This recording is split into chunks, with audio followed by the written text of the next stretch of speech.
All right, ready? One, two.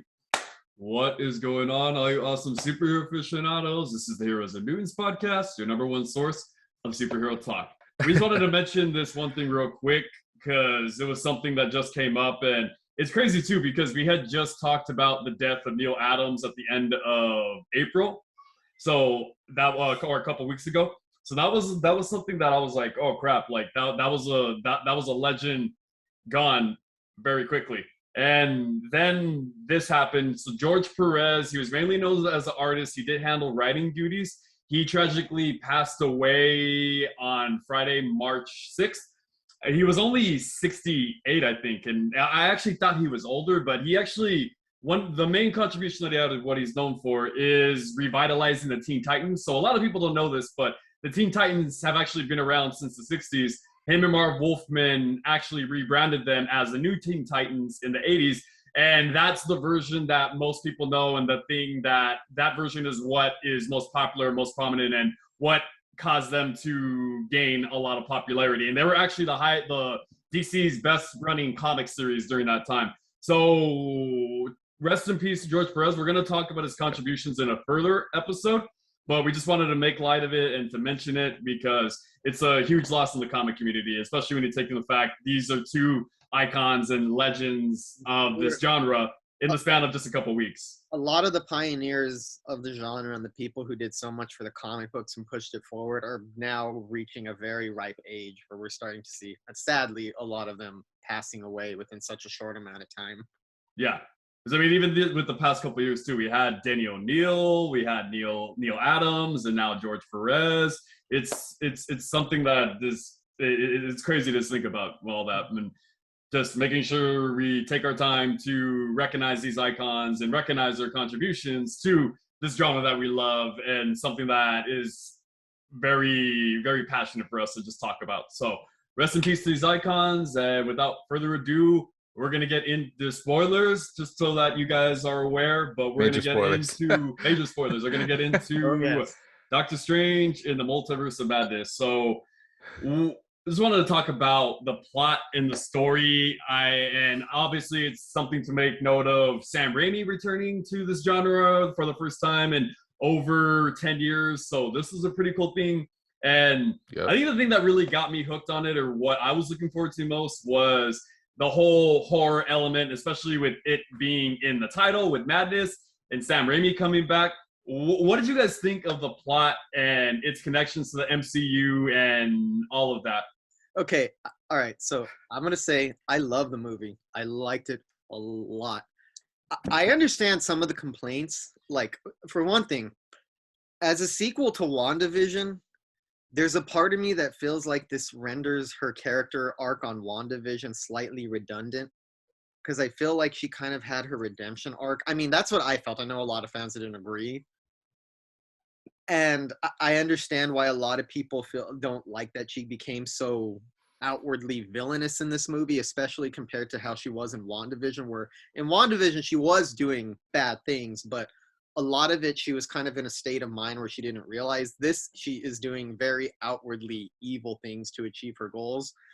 And I know it kind of like messes with the story arc a little bit, but I think for the purposes of this movie, it worked really well. And I think that she's an excellent actress. I think she had the best performance in this movie. I think she sells the emotion, the feelings, the feelings that she had. I understood her motivations a lot, even when I thought she was despicable. The movie was not what I expected it to be, but I'm okay with that because I like my expectations being confounded from time to time, and it was much different from what I had pictured the movie would be like in my head. But I can't complain because I had a blast with this movie. I thought Sam Raimi did a phenomenal job. I love his directing style, and I had mentioned this on when we talked about the Batman, is I want to see a little bit more of like directors put their stamps on movies. This is kind of what I'm talking about. I think he really put his stamp on this movie without it feeling like he made something totally different that's not of the MCU. It feels very much of the universe, but with his own Sam Raimi spin on it. And I had a blast with this movie. I thought it was so fun. And I understand some of the fan complaints, but I can't really care too much when I enjoyed the movie as much as I did. I'm Yeah. very eager to see it again, and I think I enjoyed it more than most people liked it. Yeah, and I'm wondering for that aspect too, if that was the reason that he was chosen. I'm sure that's what it was, but the fact it wasn't just like a lot of the other movies, and this is something that we've complained about, is they feel very samey from the cinematography to the music to the shot selection, set design. A lot of that feels very That's what it's similar, like and it feels James like kind Gunn of or copy and pasted Taki in a way. Waititi. I feel like James Gunn, Taki Waititi. I can never Yeah, say his name right, so I apologize. Taika Waititi, Taika Taika Waititi. Waititi, I apologize. I mess with his name all the time. You're a good director, though. And now Sam Raimi. I think these are three directors who have put very distinct, unique stamps on these movies Mm, without making them feel like something totally different, like they don't. like something totally abstract or something. Yeah, something. Yeah. Because one of the things that I realized right away was in the very beginning when they all fall through that portal and the way that the camera tilts up and then it sinks in line with Doctor Strange waking up, with our version of Doctor Strange waking up. I'm like, oh, that's it right there. That's that stamp that I was looking for. That's that Raimiism I was definitely looking for. What do you feel about all that overall too, Eric? I'm kind of with Jimmy on this. I really liked this movie, and I like that it's a self-contained story. You kind of pose the question of like what it means for like the bigger MCU, and the reason I like this movie is because it's starting to look more like the comic books. And what I mean by that is that it can be self-contained story on its own. And I know MCU fans that weren't fan of the comic books are I mean, to put it bluntly, they were spoiled for the first few movies, and it all had a cohesive story, right? First few, they were leading to the Avengers. Then the next phase, it was leading to Endgame and Infinity War. But now, I think the MCU has become so massive that you can get self-contained stories. And because if you look at it right now, if someone is new to the MCU and they're just starting to watch this, they have, what is it, like 30 films they have to watch beforehand? Yeah. Like to catch up, right? And I think this movie is an easy movie to just go in. All you really have to have watched it for is WandaVision. Yeah. To understand. That was the thing too. That I had some people that they did not see WandaVision, so they were just like, "Oh, would that make me understand?" And I'm just like, I'm like, I thought you guys watched it. Like, it was pretty. Yeah. They were talking about stuff that happened in like Westview, and they make allusions to it. And I'm like, that probably would help. I mean, they were able to obviously figure things out, but like they didn't understand the whole thing with Tommy and Billy, and that whole thing about like why she was seeking them out, or like, wait, why is she peering into another alternate version of herself and like that? So that I think WandaVision helps, but at the same time, a couple of people that I saw this movie with did not see WandaVision, so they said that they didn't understand like everything 100%. But from they told me is like, I understood enough to understand what was going on in the story. Yeah. I think a lot of it is pretty straightforward too. So there is no reason to make things complicated or complex. All you really need to understand for Wanda for this movie is that she had 2 kids that she then lost.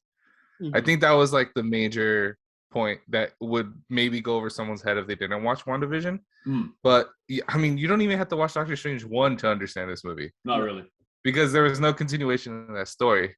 So I actually watched this movie with a couple of friends who they wanted to know, like, what do I need to watch before this? And I'm like, you can probably watch What If, watch WandaVision.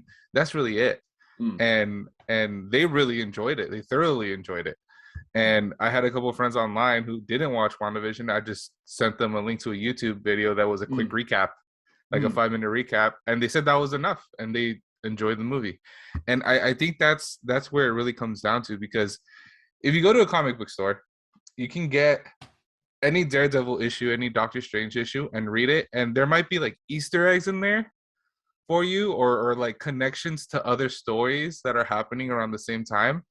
But in and of itself, that comic book is readable and you'll understand it. It has its own plot. Right? You don't have to know 40, 50 years of Doctor Strange to understand this one comic book that I'm buying today. And I think that's where the MCU is starting to get to, right? Where you don't have to understand the full, every single movie you don't have to watch. Maybe if you go watch Guardians of the Galaxy 3, sure, watch 1 and 2. Yeah. Right? But you don't have to like watch every single piece of content that Marvel comes out with to understand everything moving forward. And that's what I really liked. This storyline is pretty faithful to the comics too. Very. Yeah.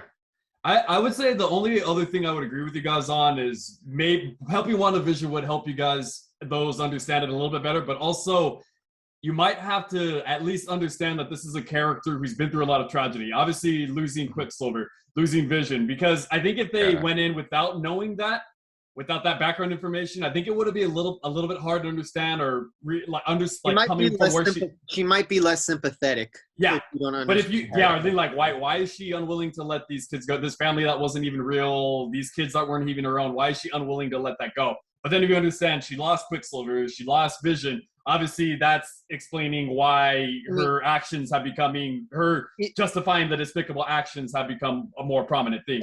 And I think the multiverse aspect is enough to understand, even though her kids were real, even though her kids weren't real, they were real to her. The emotions that she felt for them. Exactly. Real. And it would be one thing if they weren't real and then you found out that it's just a creation, but to find out that there is a version of your life where those kids are real and you are actually living like that, I think that makes the motivation make a lot more sense, knowing that it wasn't it was something that she created, but obviously with the multiverse thing going on, it was pulled from some other part of herself that is real. So I understand her feelings about it. Yeah, but I think overall is a cohesive story. It's really nice to see like a self-contained story like this that doesn't necessarily have these huge implications on the rest of the MCU. Yeah. Here's another thing. I have to comment on that because I see a lot of fans, and Eric and I were talking about this before. I think a lot of fans' expectations are expectations that they built in their own head. These are not that expectations that the movie built or the advertising campaign built. I feel like a lot of these expectations are things people invented. And my thing is that a lot of people want to go and see how this sets up things for the larger MCU. And I'm like, I get that because it's a movie series. But sometimes when you go see a movie, the first thing you should be concentrating on is the movie itself and the story. The stuff that it sets up should be secondary. That shouldn't be the main focus. And I kind of like that this movie is just a self-contained movie. But yeah, I think that a lot of fans set themselves up for disappointment. I don't think the movie ever promised a lot of things people were expecting. And it delivered things that people asked for, even when the movie never made any promises to deliver. And we'll get into that anyway. Yeah. And this is something I've been wondering about, and it's cool we at least got this nod, which is the Book of the Vishanti, which in the comics, that's obviously the same thing, where it's a book of positive counterspells. So the minute that they had said, we're racing, like, well, the Book of Vishanti's over there, I was like, oh, cool.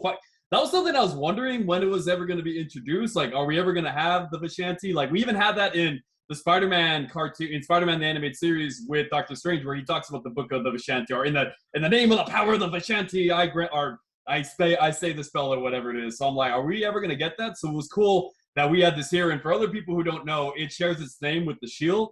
The seal of Vishanti, that's the shape formed by the window of the Sanctum Sanctorum. And another thing that was really cool and something it was featured in No Way Home, which is that while there are variants and different versions of characters that we know, there are always constants and things that are the same. In Doctor Strange's case, this is a willingness to sacrifice friends for the greater good. Obviously, we saw our Doctor Strange do that, or the willingness to do that in Infinity War when he says, if it becomes between you and the kid and the stone, I'm always choosing the stone.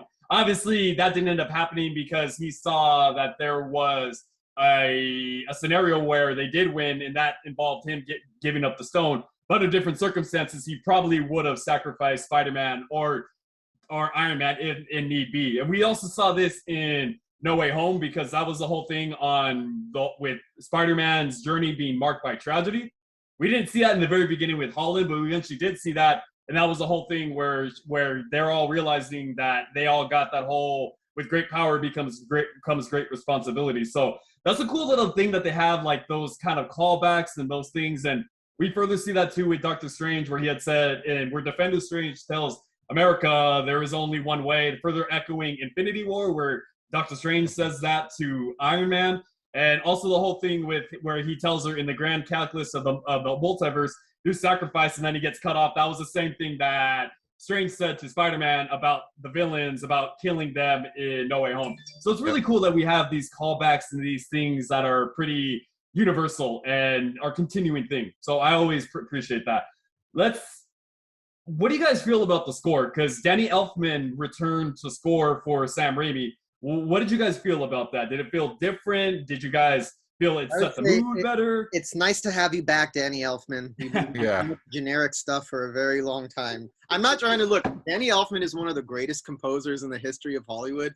I just feel like in the past 10, 12 years, I'm not going to lie, I kind of roll my eyes when I see a Danny Elfman score this because I'm like, yeah, all his shit sounds the same now. We actually saw that in the theatrical cut for Justice League. Which is bland. Very. Yeah, and I kind of feel like he hasn't been doing as strong of work lately, but here I think he did really good. I really liked his score. I haven't enjoyed a Danny Elfman score this much in a very long time. I'll say that. I think he got to play around a lot with the horror aspect of this movie. Mm-hmm. So then if you pay attention to his score, like he has themes for Wanda and such, and it's very like super dramatic themes. It's not your typical like creepy vibes. It's like seriously like horror vibes, right? Okay. Like you have like different chords that are not in sync properly, like all this distortion at certain times too, like especially when they're like falling through the different multiverses. Like I think he had a lot of fun with this because it wasn't such a like clear-cut linear story, like linear superhero story even. And I think that's kind of a callback to what you were saying, Nick, right? Where it didn't follow the same formula as other Marvel movies. So because of that, he can play around more with the score. He can have like when that monster, I forgot the monster's name at the very beginning of the movie. When the monster first comes out. Yeah. It's supposed to be Shuma Gorath, but they didn't have the rights to it, so it's Gargantos. Okay. So like when that first comes out, obviously you get like the loud horns and the strings and it's very like over the top, but because it's a very over the top moment. But then when you get into like actually like the deep thoughts of Wanda and stuff, there's moments where he even uses silence really well. Mm-hmm. Or like just silence and like a few drums and a few strings. And I think that's where he really like was able to play with the score overall throughout the entire movie. Yeah. It's crazy too, because when they're using that score where they're trying to evoke fear, dread, horror. Yeah. That with that whole thing we just said with the horns, it actually reminded me of Miss Sorgi's A Night on Bald Mountain, which is the devil music from Fantasia. Yeah. That was just like, like that perfectly sets the move. I don't know why too, but for some reason that score also reminded me of Godzilla.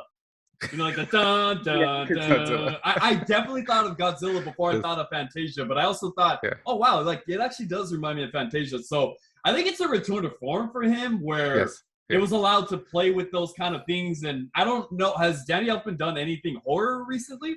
No, but he's done a lot of horror. He's done a lot of horror throughout his career.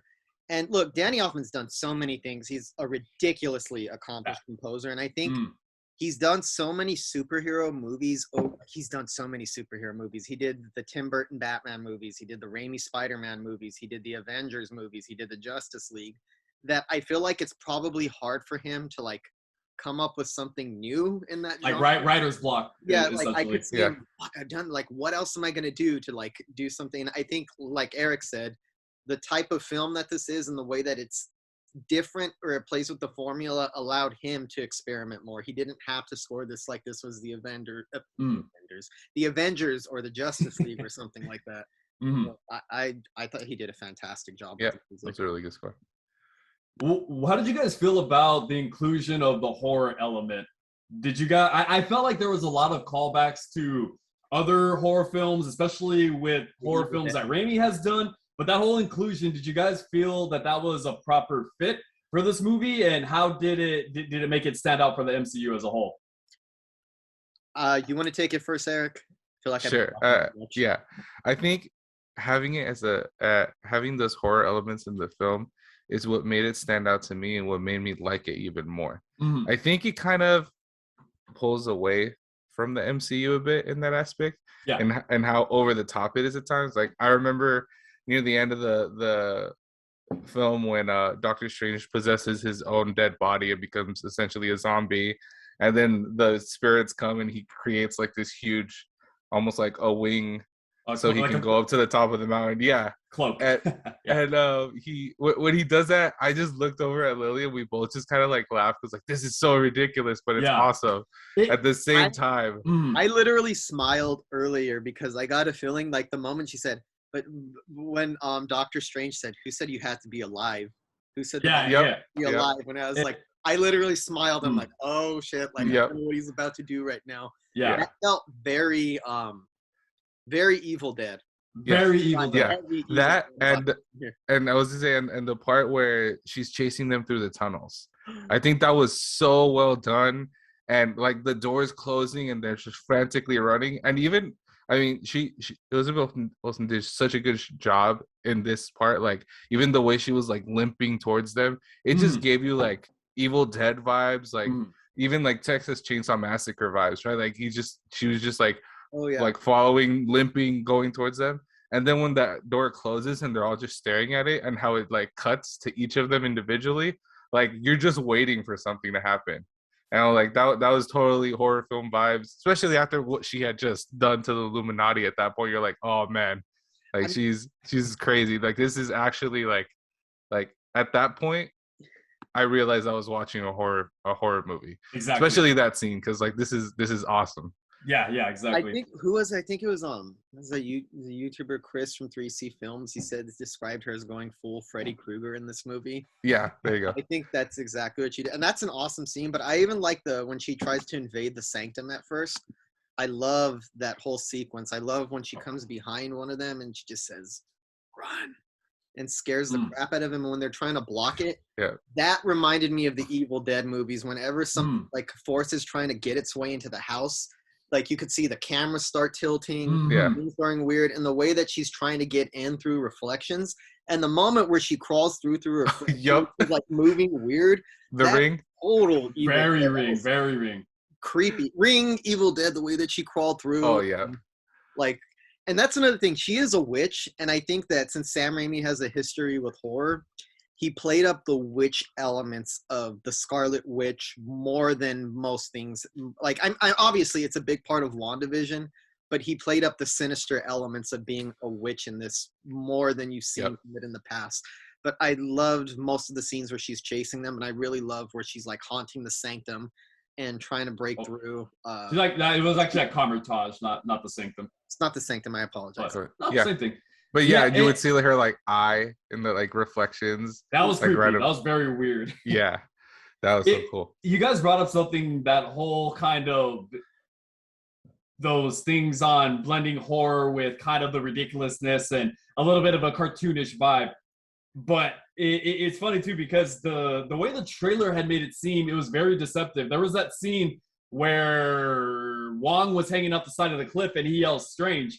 But the shot cuts away very quickly. So you think that the zombie Strange is like coming after him. But as the shot continues, he's like, ha ha! He's like, "Strange! Ha ha ha ha!"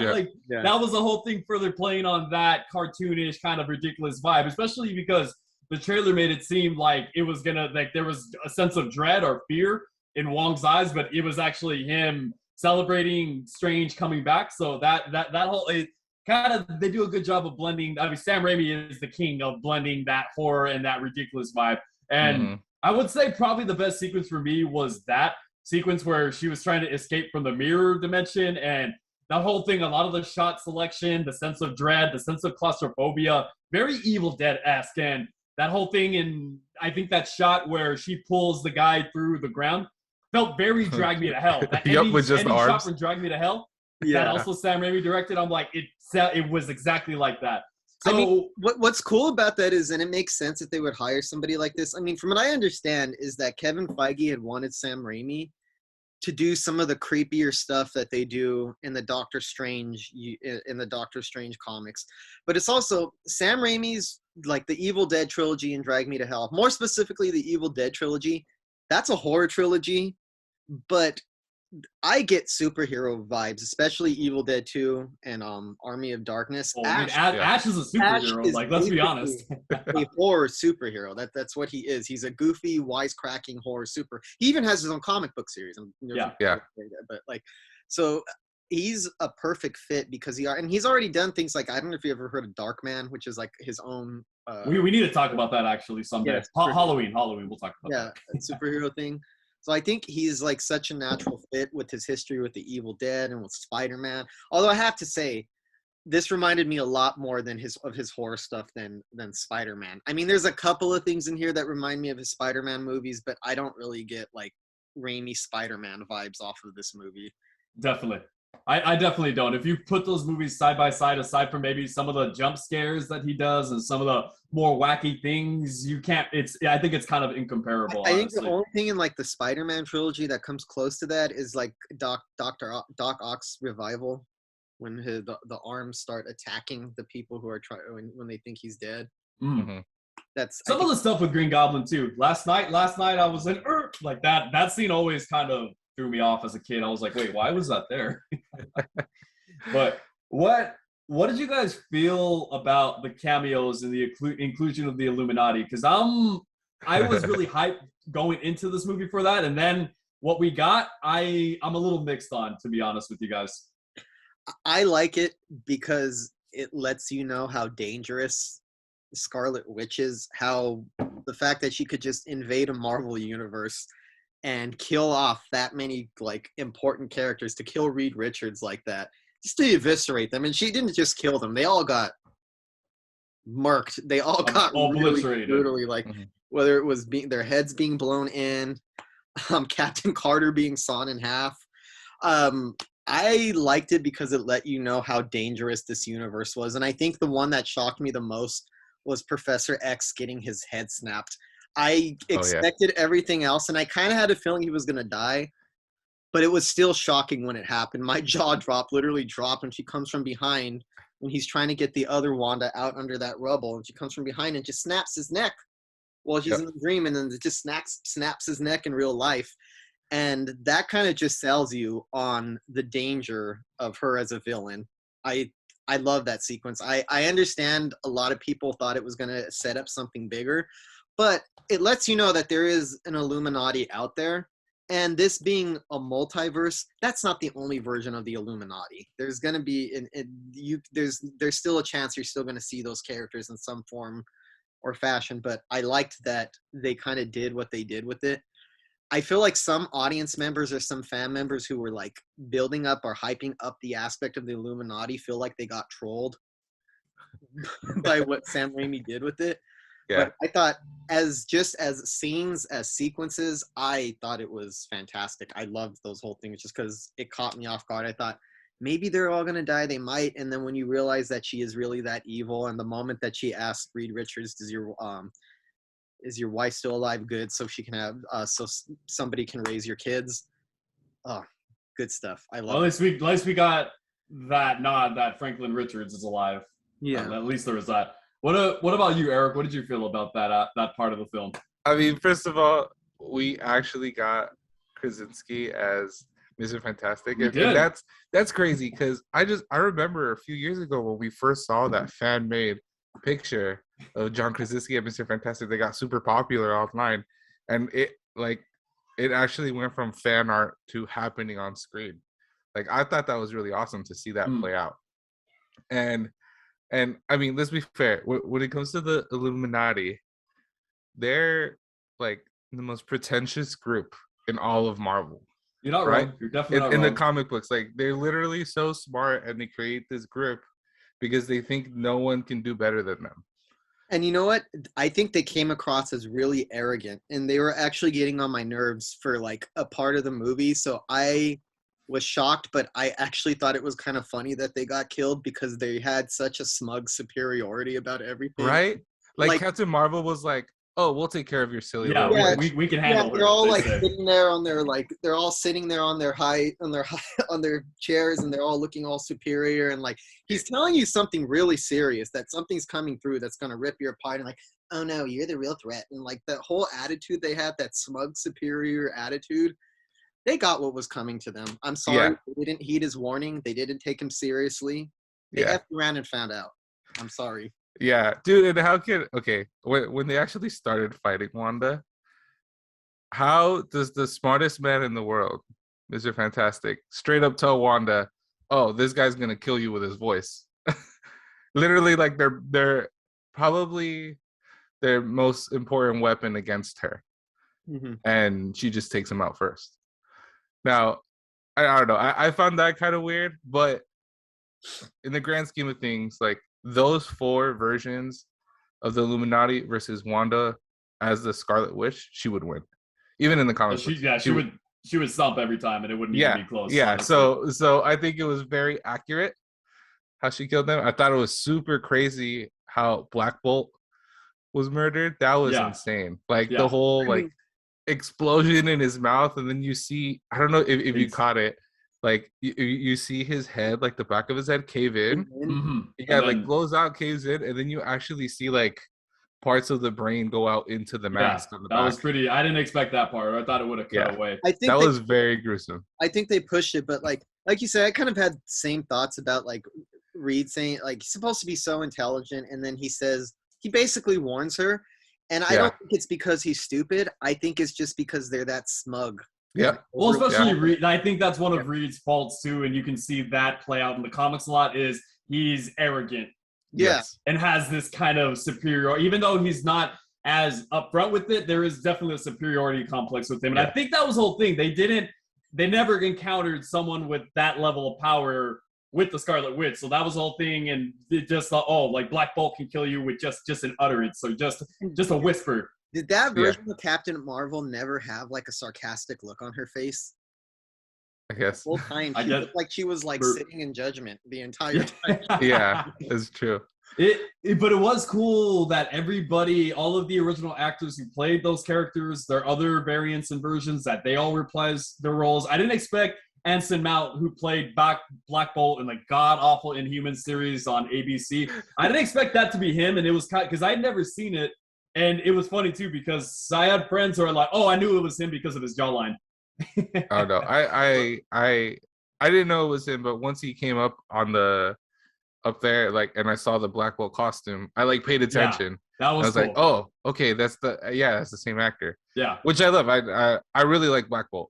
Yeah, Black Bolt is one of my favorite characters for sure. And at least we got 3 original members of the Illuminati from the comics with Professor X, Black Bolt, and Mr. Fantastic. Okay. That was pretty cool. I have to ask a question. What version of Professor X is that? That is definitely the cartoons. That is because the X-Men, the audio. Music. Yeah, the X-Men music plays right when he comes in. Not only that, but then the chair, the yellow hover chair, and then the outfit he's wearing is the same exact color as the comics. Also, I'm sorry, as the cartoon show. Yeah, that's what I thought, because you even hear the X-Men theme music when he enters. Yeah, you like hear it peeking in the back. I just was like, is this just a version that's similar to it, or is this that specific Professor X? I was just checking. Wasn't 100%. I'm assuming this might be that Professor X because we have X-Men 97 coming out on Disney Plus soon. Exactly. Okay, and he's actually the only one that I don't think came across as smug. No. Well, he was the only one that he stayed back, and he basically told Doctor Strange, "We're gonna lose to her." Yeah. So this is why we need to let you go. Go to the Book of Ashanti, and then Mortal's like, "You're not serious, right?" For Professor X, how many times are they gonna kill that man on the screen? I know, right? I feel like isn't that like the 3rd time he's died in a movie? He keeps coming back. As much money as they're willing to throw out Patrick Stewart, probably. Yeah, I really like the his line that he had in the movie where he said, what do you say? It is the same that they did in Days of Future Past. Just because someone stumbles, loses their way, doesn't mean they're lost. That's the same thing he tells to his younger self in Days of Future Past. Yeah. Cool little callback really too. Cool. Yeah. Yeah, that was a cool callback. For me, I'm a little bit torn on it because while it was cool once I saw Black Bolt in his Comet Accurate costume, yes.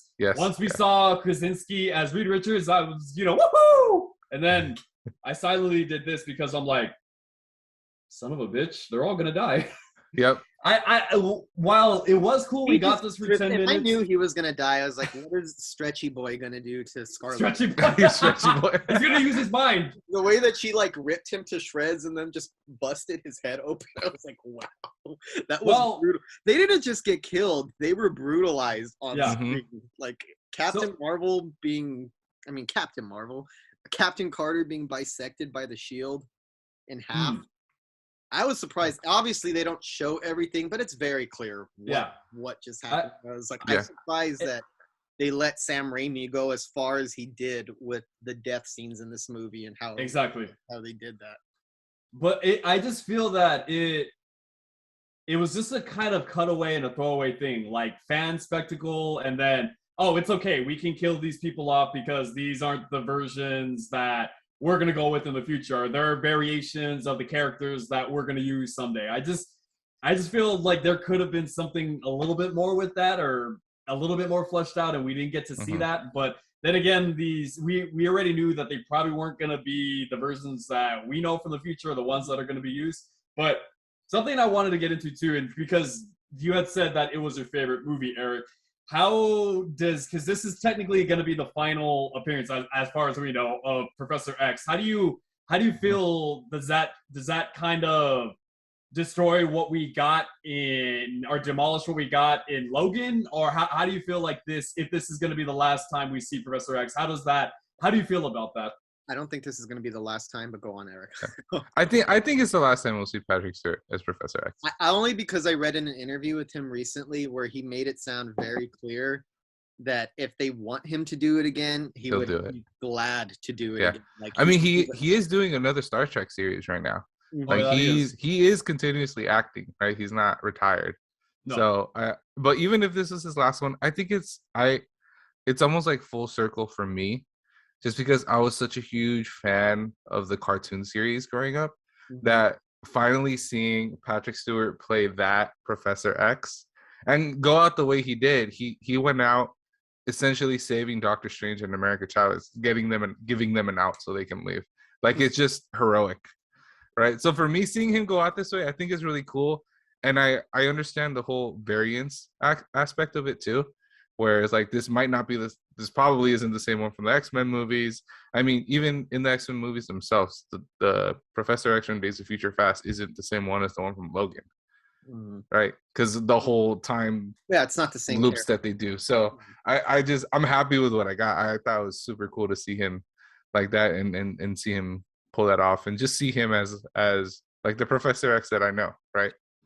Also, I don't think, like you said, I don't think it was like a wasted character death, because without him making like that kind of sacrifice and like making the decision to let loose Doctor Strange, she might have triumphed at that moment. So he kind of went out, like you said, heroic. Although it's still, my jaw was still dropped, even though I knew that they were all probably going to die. I just felt like the way that it happened was shocking, just to see real life his neck snap and just fall. The thing with Professor X is he's always been a voice of wisdom, right?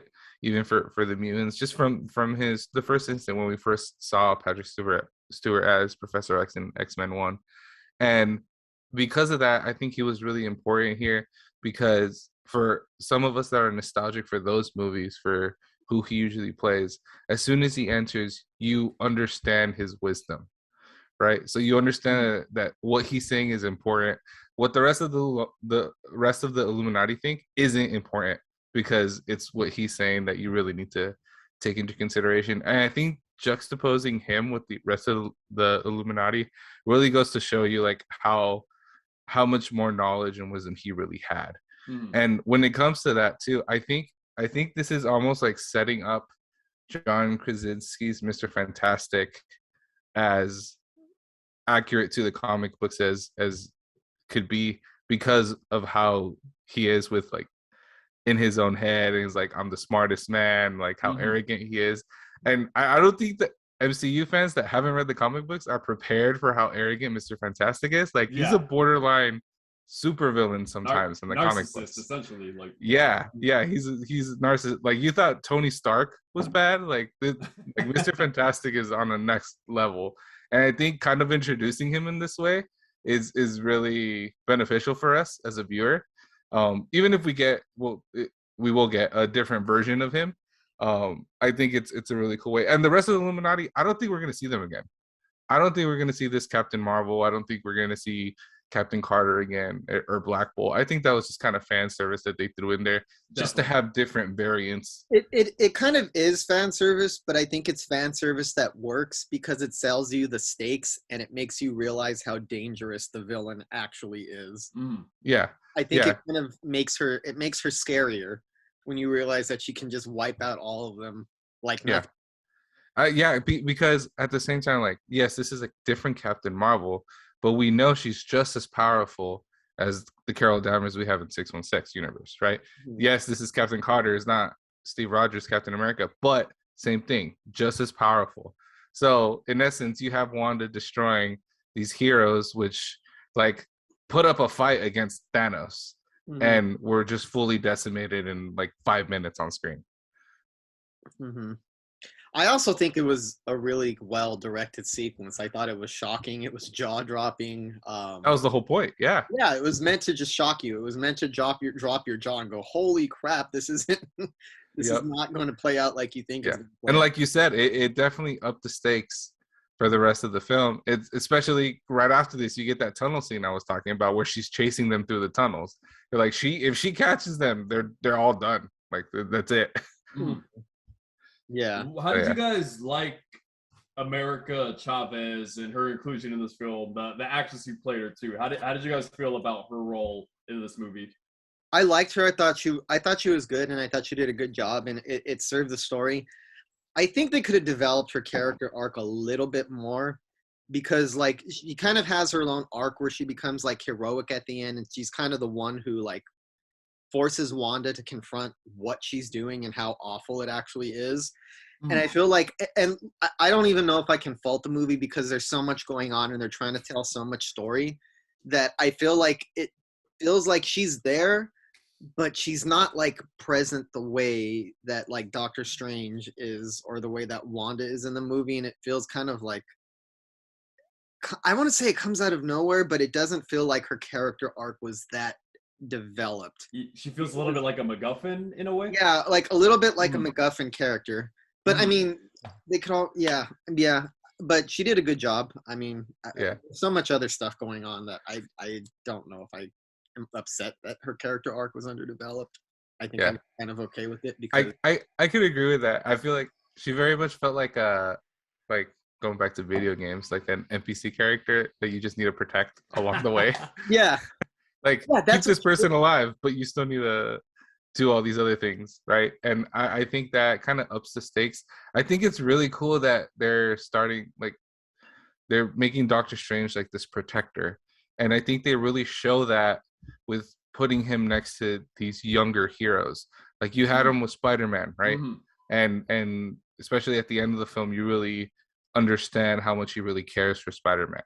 And how he's like protecting his friends, and now you see him again with the young hero and kind of guiding them along, right, and showing her how she is a hero, right? Like she has her powers and she'll be able to control them, and so he's taking on this role of a teacher, which is really cool because in the first Doctor Strange he's very much the apprentice, right, and he needs to learn all these different things. So being able to take what he learns and then pass it on, just learning from being a hero, I think that was really cool to see. So I think America Chavez here, like you said, she didn't have much story to herself. Like there wasn't a lot of development, but her purpose in this story was for Doctor Strange to understand like it's not all about him, right? Like he needs to look outside himself, and then that's really like the climax at the end of the movie. That's really what it came down to, right? Him understanding that he doesn't need to be the one holding the knife; he can hand it off. That's the whole point. Yeah. Is it? It wasn't. We didn't exactly know what America's role was going to be. Obviously, we knew that she was going to have the same power from the comics, where she could travel the multiverse, and that was going to be how that happened, or how this film was how they were going to be able to jump through it. So we didn't exactly know what to expect. We assumed it would, just because of the snippets that we got from the trailer, of Strange protecting her from Gargantuos. We're like, well, we're assuming, especially now that he's becoming a mentor, protective kind of figure, that was going to be the case here. So I do agree with Jimmy in that her role was a little bit undeveloped. Obviously, we got a little bit of that backstory with her and her parents and her accidentally unlocking her powers and sending her parents to another universe. And we saw that the guilt that she harbored over that and her willingness to try to do everything she can to control her powers, of the guilt that she felt about it. So I felt like that was enough, and a lot of parallels with Strange, and you saw a lot Strange really trying to console her and tell her, hey, that wasn't your fault. They're still alive. You're gonna be able to see them one day and see how awesome and how great of a kid you are. So we see a lot of that. I think a lot of this was about showing Strange's further transition from where we saw him in Doctor Strange till now, which I had touched upon that on No Way Home, where we saw how much he's changed and grown. He's ever grown since more. then. He's more warm and emotional, where he is more like cold, strategic, and logical. Like willingness to sack. I mean, he's right. I understand his logic. He makes sense. Yeah. But the way that he puts things so bluntly can come across as cold. And it's even at the beginning of the movie when it opens up in that dream, he's basically going to kill her. And he's like, but in the grand calculus of things, like the way he says it's okay, I'm like, I get that, you're right, but telling her so casually and in a way that doesn't seem like you value her life very much is kind of messed up. He says it so coldly. So you do see some of the growth. I think you see a lot of it, especially when you compare it to where he was. And I mean, even Wong was like, you need to take her power, there is no other way. And her being at peace with it and telling him, hey, it's okay, this needs to happen, we can't let I'm at peace with it. I'm okay with it. And him just reiterating to her, no, you can control every time we wanted to go where we needed to go, you directed us there. So this is all like, at what point do you guys feel that he realized that? Was that just blind faith, or was it just remembering, hey, she can do this, or I believe in her? What did you guys think about that? At the end of the movie? Yeah, like at what point did he realize that? Was it just because that once he had known that she can control wherever she wanted to go, or like whenever they needed to go somewhere, they were able to go? I think you see it early on in the movie, him starting to change with his attitude towards. Did you guys not see it? It was in the book of the Vishanti. You remember right before Wanda burns it, the page that it's showing is showing the star. So he opened the book and saw that the key to defeating Wanda was America Chavez. Oh, I missed that. I thought I had seen that. Yeah. So yes, I think he understood that he had to protect her, but I think it was at that instant that he was like, I'm not just supposed to keep her away from Wanda so Wanda won't take the power. Like, she is the key to actually stopping Wanda, and it's the complete she is the complete antithesis to Wanda in that, right? Like, and Wanda's like longing for family, and she's going out of her way to like get her kids and even take over someone else's life for it. Whereas America Chavez is doing the same thing because she lost her parents and she's jumping world to world, but she's looking for her specific parents. She's not going to take anyone else. So I think seeing that side by side makes perfect sense. And that's why she was able to defeat her in the end, because she understood all she really wants to see is her kids. And for her kids to see her true self is what kind of broke her in the end. And it really took America to understand that. Am I messed up for thinking that scene was funny when the kids like saw her and screamed that it's a witch? And then her the kids were watching Snow White, so there's literally an evil witch in that movie, and then all of a sudden an evil witch appears in the living room. I mean, any kid would just freak out and run away, right? Yeah, but the way that they like, he's a witch, and then she like, you could see that like at that moment you just destroyed it, because at that moment she realizes like, it doesn't matter if you win now, because these kids are never going to see you as their mom. They're always going to remember you as that evil witch that came in and ruined their life and killed their living mother. Like, that's true. It almost made it like pointless. Like, she basically destroyed the whole thing was to like feel like that sense of love. And in that one moment, just by exposing her to her kids, those kids, she like ruined any chance she ever had of her like like even if she completed her mission, Yeah, it wasn't gonna work.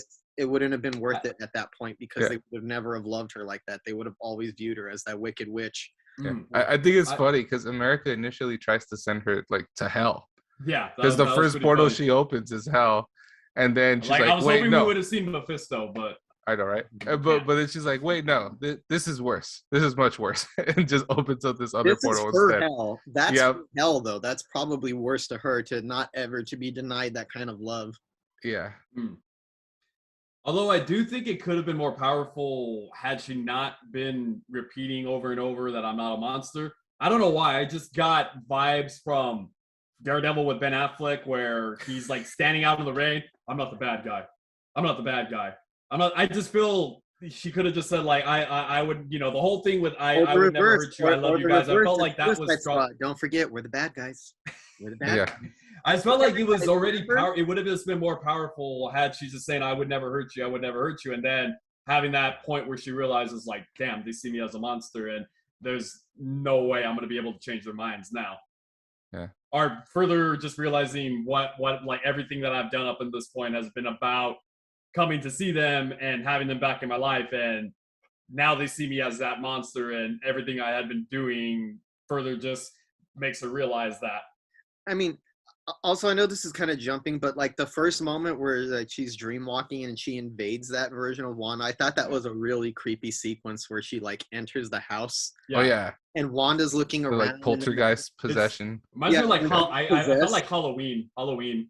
Oh yeah, Halloween, Evil Dead, Poltergeist, but like the way that the picture is, like you could see like a creepy wind comes in and then the pictures all turn and start smiling at her, and like the camera starts going into these weird, very Sam Raimi, his Dutch angles, and where the camera starts like splitting. Like I thought all of that was really cool. I like the whole style of the movie. We'll talk about that a little bit more, Jimmy, since you're our film expert. Talk about just the cinematography. Expert. That's I don't like.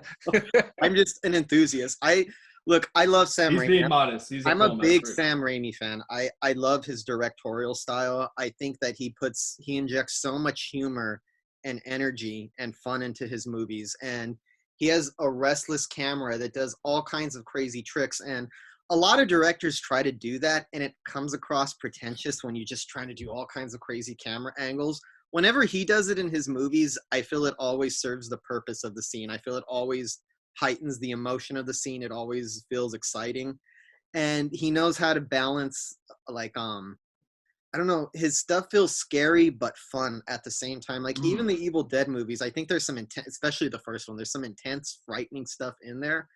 But it's almost like a carnival. I don't know how to explain it. It's almost like a carnival of fright kind of thing. I know what you mean. I love that. And of course, this being Sam Raimi, he has to put his Bruce Campbell cameo in here. So Ash himself makes his appearance as Pizza Papa. That's I think that was another Evil Dead reference with him hitting himself, because obviously that was the hand that gets Evil Dead 2. off. Yeah. He the hand and he starts punching himself. But I love the Sam Raimi cameo, and I know a lot of Marvel fans didn't like the end scene because they thought it was going to be a scene to set up something else. And it's just Bruce Campbell. It's over. Kind of meta, like knowing, his spell is over, but the movie is over too. I loved it. Wasn't that setting something up with Dormammu's niece? Wasn't him and her bringing him to the dark dimension? Wasn't that setting something up? That was definitely setting something up. Yeah. But I think that scene you're talking about with him punching himself and stopping, that was very reminiscent to me of Guardians of the Galaxy with just Howard the Duck just randomly chilling. So it was like, this has nothing to do with the rest of the MCU. It's just in there for fun. I didn't even see that part, honestly. I didn't stay that long. But for someone like us that understand Sam Raimi and understand that actor's importance to him, I thought it was really cool. And I had to explain it to my wife and our friends that were with us, and they're like, "Oh, okay, that's actually pretty cool." That's the thing. I feel like if you're going in this more as I'm both, but like if you're going to this more as a Marvel fan and not necessarily a Sam Raimi fan, the significance of Bruce Campbell's appearance might not resonate with you or might be lost on you or it might seem more pointless. But Yeah. he has to have Bruce Campbell in all of his movies. That's just what Sam Raimi does, and he Yeah. fits in so well. You know that if Sam Raimi continued with his Spider-Man movies, he was actually going to have Bruce Campbell play Mysterio. Yeah, The because he Mysterio we deserve. played 3 different characters, right? Yeah. But no, it was supposed to be the same character in, Like in those stalking movies. Peter Parker. Yeah. Yeah, and he would have been Mysterio. That But was yeah, crazy. I mean, yeah, it reminiscent of Evil Dead and of course his cameos in all the Spider-Man movies. But yeah, I loved it. I thought Sam Raimi did a great job with his directorial style. He made everything very fun and put his stamp on it. But I still feel like it feels like the MCU. Because I feel like there's only so much you could do where you just take it in too much of a weird direction, whereas like this isn't even the same universe anymore. I don't feel like he broke it. He just put his own spin on it. So it feels very much like a Sam Raimi movie, but still a faithful MCU movie. Definitely. Yeah. And how did you guys like that post-credit scene with Charlize Theron playing Clea? What do you guys predict is going to happen next? Well, I saw Charlize Theron. I was like, okay, we're finally getting her in the MCU. I was kind of waiting for her to show up, honestly, just because she's such a big action star. And like, I've seen her recent movies on Netflix, and I've actually liked them. So I thought she'd be pretty cool for the MCU. Bringing her in as Clea is actually really dope. For those that don't know the character, she's the niece of Dormammu. Yeah, she's a niece. So, and she's a sorcerer as well, and she's actually a more important love interest to Doctor Strange in the comic books. I think one of his longer lasting girlfriends, and I'm really excited to see what happens. I think her explaining that there's an incursion happening, I think that is going to be super important for the future of the MCU, because one of the biggest incursions that we saw in the comic books is what created the Secret Wars, right? Where we get Battle World and we have all these different versions of heroes fighting one another. I think that might be like the next Avengers film, even like Avengers Incursion or something. That's how we got Earth. What is it? Earth 1660 or something. The Ultimate Universe. Yeah. Collide with the original 616 comic book universe, and that's how we got a lot of like Miles Morales, Spider-Man, and all these other like really cool versions of heroes that we have in the comic books now.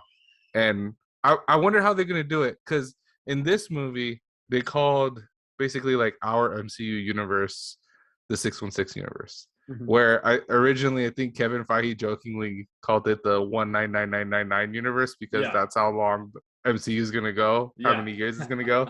So it was a joke, but we finally got a confirmation that it's the 616 universe. So I find that interesting, because a lot of the characters we had, like Nick Fury, for example, are based off the ultimate versions of those heroes. Yeah, it's a little funny. So it's gonna be really interesting. I think it'll be interesting what happens. I think it's leading to the Secret Wars. That's what I really think. We're getting tastes of heroes fighting their variants or meeting their variants the last few years. So I think now is a good point to start introducing that. And maybe instead of having like some of the big bags that we had during the Secret Wars, it might just be Kang the Conqueror, right? Because of the whole multiverse aspect, and it might just be him introducing this and creating the battle world where you see all these heroes going at one another. I'm actually really looking forward to that when they get to the Secret Wars point. That's actually an awesome, that storyline is really good. I'm kind of excited for that. Yeah, I think it'd be really cool. I think that's what this was hinting to, especially since you had Mr. Fantastic explain what an incursion is, and then you have her come through and say, "Yep, this is what's happening now because of what you did. So we need to go stop it." And probably we'll get more Dormammu in the future. I actually want to see a comic book accurate version of Dormammu. But you don't want just a big giant head? I don't know. Right? You can't get any better than that. So we'll see where it goes. But I'm kind of excited. I like where Doctor Strange is at now, especially with his third eye.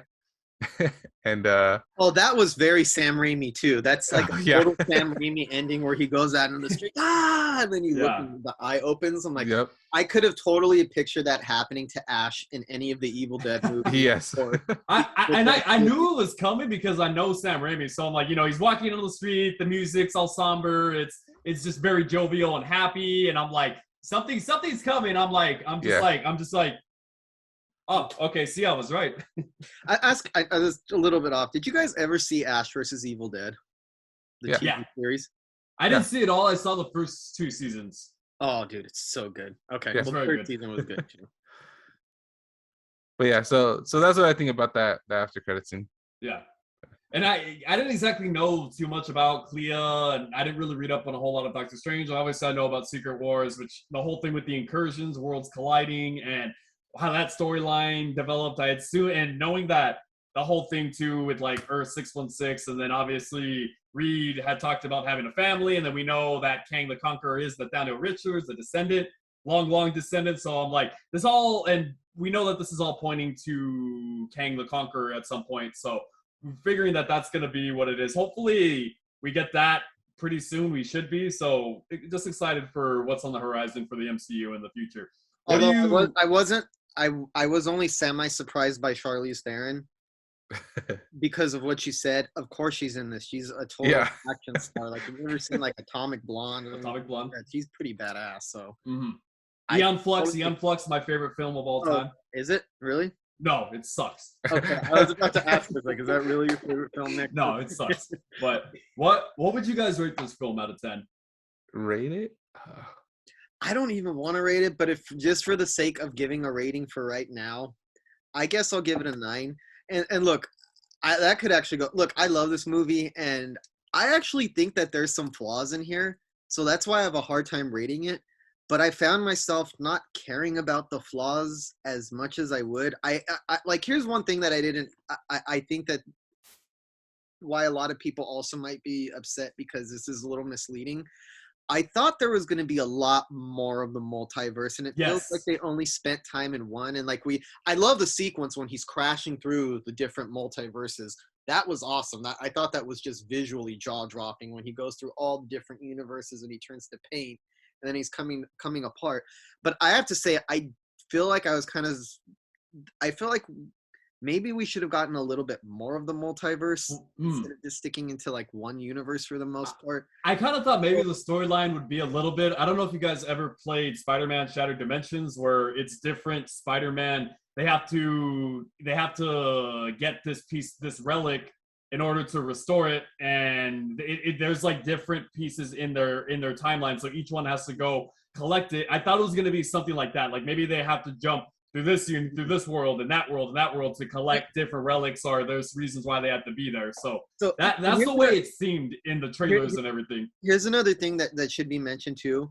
The original cut of this movie was 2 hours and 40 minutes, and I'm kind of surprised that they cut it to 2, because I feel like Marvel movies and most superhero movies these days usually nowadays they push past 2.5 to 3 hour to like the 3 hour mark. Yeah. So I have to wonder, is what's missing more multiverse stuff, or I'm just interested to see what 40 minutes were taken out, because I have a feeling there might be more multiverse stuff. I'm kind of surprised that they cut it as short as they did. Maybe that was Sam Raimi's decision, or I don't know. Yeah. Just because I don't think Marvel would be like afraid of having a movie that long being put out, especially one that was hyped up like this one to be a multiverse thing. So that's why I feel like I have a hard time rating it, because I do think that they should have tackled the multiverse aspects more. I feel like America's Chavez's could have been a little bit more developed, the character arc. And I can totally see the flaws, but it's when I'm watching the movie, I'm having so much fun. It's hard for me to like get all that upset that those things aren't there, because I love what I got. So I don't know. Yeah. I think this movie suffered from fan expectations. Yeah. And like you had, everyone was saying Tom Cruise was going to show up as Iron Man. Everyone was saying that we are going to get a snippet of Wolverine, or like the full Fantastic Four. People were talking about getting a Black Panther, and all these other things. And if you pay attention in the Illuminati scenes, this might be something that was sticking out, Jimmy. There is one empty seat at the very end of the row. So I don't know, maybe there was another character, or there was going to be another character there that just decided not to include it in the end. But I think it was just, there was way too much fan speculation, and I think calling it specifically the Multiverse of Madness, and I don't think we got madness from this. No. Right? And I think we got some wild sequences, but I wouldn't say it's like all out madness. Yeah. And I think Multiverse of Scariness or frights, maybe? Yeah. I don't know. I think this also suffers from having to follow a very well put together multiverse film, which was Everything Everywhere All at Once.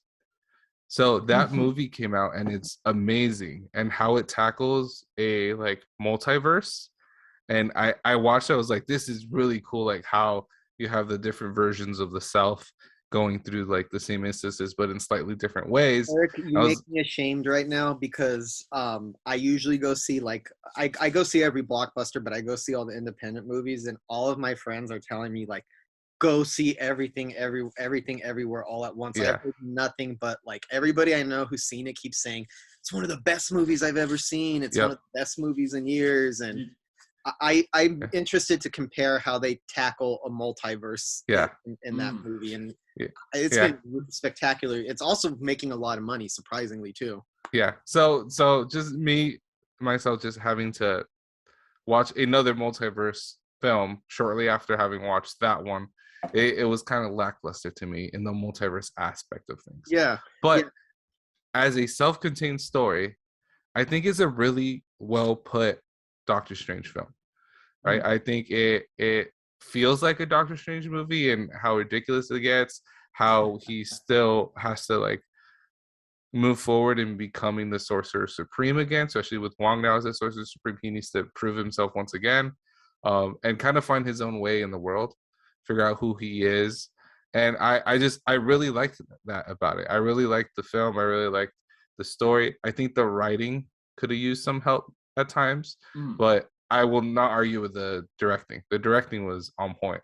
It was amazing. It was exactly what I wanted from a Sam Raimi film. See, I think that's it. I think a lot of the things that might have bugged me, or that I might have harped on more, got kind of tapered over by Sam Raimi's flair and his directorial style, kind of like carries you over that. So so that's why, like, and at the same time, I think it's not fair to judge a movie based on what you think it is. I think movies should be judged on what they're trying to accomplish or what they're trying to do.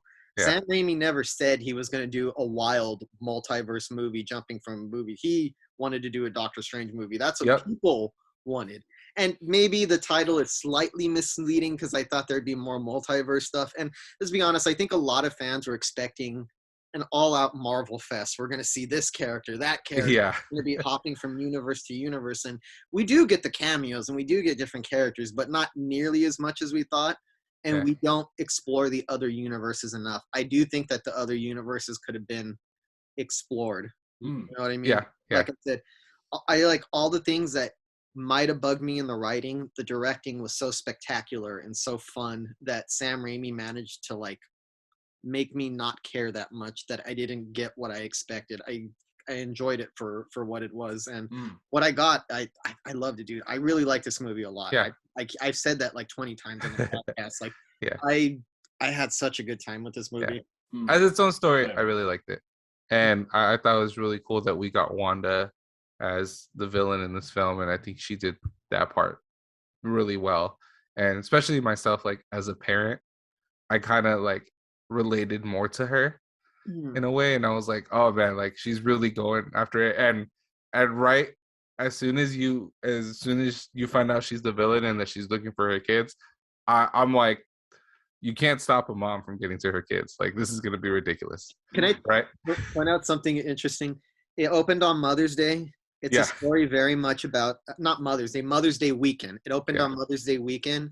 It's a story very much about motherhood and wanting your kids back in a mother's love. and the acronym is MOM, Multiverse of Madness. Yeah. Doctor Strange Mom. Yeah. We went to go watch it for Mother's Day. Cool. Lily really wanted to go watch it for Mother's Day, so we made it work. But yeah, so it's and yeah, it's a really good film. And I guess to kind of close, one of my friends that went with us, he said he purposely did not watch trailers for this movie. He's like, I don't want to watch any of the trailers. I don't want anything ruined by trailers. And he doesn't really like follow the creative people online that posts about superheroes and stuff. And he's like, I just want to go into this just having watched WandaVision, having watched What If, understanding who Doctor Strange is, and that's it. And when we came out, he was probably like the most excited about the film. He loved it. And because it was self-contained, he managed his own expectations. And I think myself, like trying to see it from that point of view, with just watching this film for what it is a super well-made film. Right. And so for myself, I'm gonna give it an 8 out of 10. Right. I don't think it's the best MCU film we've had, but some people are talking about it like if it's one of the worst, and they're just wrong. Like it's personally, I mean, this is just my reaction. It's one of my favorites. Yeah. But I mean, I loved it. I enjoyed myself. I'm gonna watch it again. It'll probably stay in rotation on Disney Plus once it comes out. Like it's definitely up there as a really good Marvel film.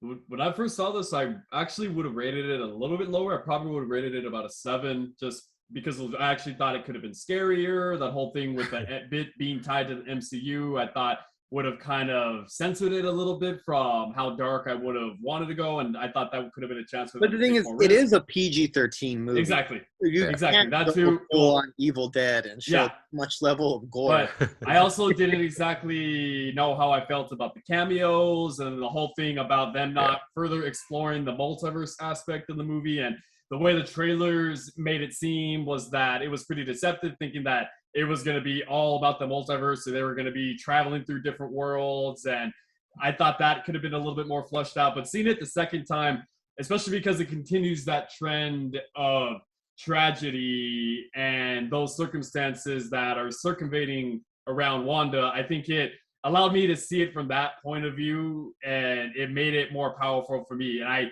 actually did think back on the horror elements, and I'm like, was I complaining just because I've seen so much horror that I've kind of become desensitized to a PG-13 setting? So seeing it from an MCU setting, I'm like, this was a very good film. And especially from that aspect. And this is without a doubt the scariest MCU film we've gotten. And probably because of you too, like you had said, Jimmy, the fact of it being Raimi's direction and his flair, his style, I think it really made this film much better. I think it's a good choice to go with him because look, the other director that they had, Scott Derrickson, is also known for horror movies, but I don't his style does. I mean, he's a good director, but he's no. I'm not trying to be insulting. He's no Sam Raimi. There's like a certain directorial flair that I feel like some of the flaws with the less flamboyant director who loaded the movie with that much crazy style. I think some of the flaws of the writing might have been more apparent with a different filmmaker. Yeah. And that was the cool thing too, because now we had talked about a lot of these movies being copy and pasted, and it didn't matter what kind of directors. Yeah, we had talked about obviously the James Gunns and Taika Waititi's, but this is a different kind of director, and him, especially with him coming back to this franchise, I didn't think we'd ever see him in a superhero movie ever again. So I'm hoping this will be another standard for Marvel where they seek out these very talented directors who have a specific flair and a specific visual style and have amazing set design and amazing music. And I hope we continue this trend with them because this is how we're going to get unique, fresh perspectives on these films. So I'm going to give this an 8 out of 10. Wow, I'm rating this the highest. I'm surprised. But really quick, one of the other things, I love Zombie Strange. I know we talked about it and we touched on it, but I cannot emphasize how awesome that was to have the cape with the bodies coming at him when he invades. Like, loved it. I think You know, this the was mouth, so many falling sequences. apart. Yeah, the mouth falling apart. You ever notice like half of his mouth was missing, but he was Yeah. still pronouncing like full words? I'm like, you wouldn't be Yeah. able to pronounce all that with half of your lips gone. But whatever, it's a But- movie, so So yeah. yeah. 8 out of 10 for me, 8 out of 10 for Eric, and 9 out of 10 for Jimmy. Make sure you guys go see this film. It is great. Gonna be a little bit more on the horror side, like we had said, but that was expected, just given it was rainy and the whole Here's my madness advice: part. drop all of your expectations and just sit down and enjoy it. Yeah. With some popcorn, some beers, definitely. Yeah. But make sure you guys go watch it. If you guys agree with us, don't agree with us, please let us know in the comments. Make sure you follow us on Instagram at Heroes and Mutants. Make sure you like, subscribe, share with your friends. I'm Nick, Jimmy, and Eric. We'll see you guys next week.